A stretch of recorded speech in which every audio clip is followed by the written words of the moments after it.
Welcome to HortTube. My name is Jim Putnam. In this video, I'm going to talk about Blush Pink Nandinas from the Southern Living Plant Collection.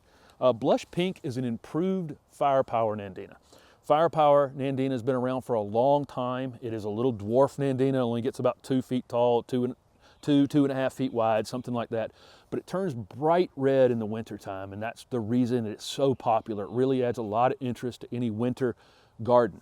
Blush Pink is an improvement on it because not only does it do the red coloration in the winter, the new growth on it has this pink hue to it all summer long. So where Firepower just kind of turns back green for the spring, summer, and early fall, anytime Blush Pink is actively growing, it has this beautiful new foliage on the top of it. So basically they took a winter interest plant and turned it into a 4-season plant.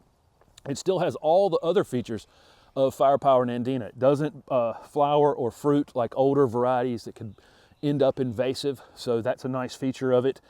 It's evergreen, obviously, because it has that coloration in the wintertime. They require almost no pruning. This is a self-maintaining 2.5 foot tall, 2.5 foot wide round ball that you really just don't have to prune on. You can if you want to, or if you need to sometime in the future, but you're probably just not going to have to do that.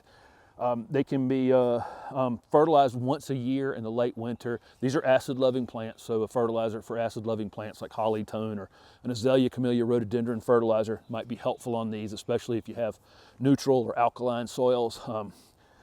They are pretty much insect and disease resistant or insect and disease free.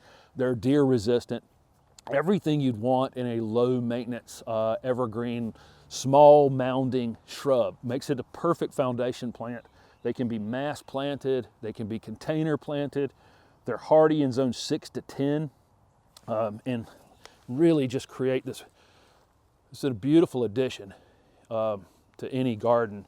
I'm going to be using these 3 pieces right here on a one-day landscape job I have coming up in the next week or 2, so you'll get to see me plant them at that time.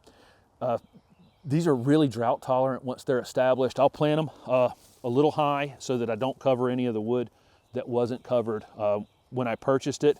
But really, I don't worry about Nandinas much at all. I don't think I've ever had to replace a Nandina on a landscape job I've ever done in the past. I wouldn't put these in a super wet space and just mound them up when you plant them. Use pine straw or mulch, but don't have it too thick around them. And that's pretty much it. But this is a beautiful 4-season plant. If you're looking for something that you don't really ever have to do any maintenance to, once a year fertilizing, I don't really consider that very much maintenance. And you want it to be doing something or have some sort of color year round, this Blush Pink Nandina is a great choice for that. So thank you very much for watching this video, and don't forget to subscribe to my channel so that you can see how I use these in a landscape job I have coming up. Thanks for watching.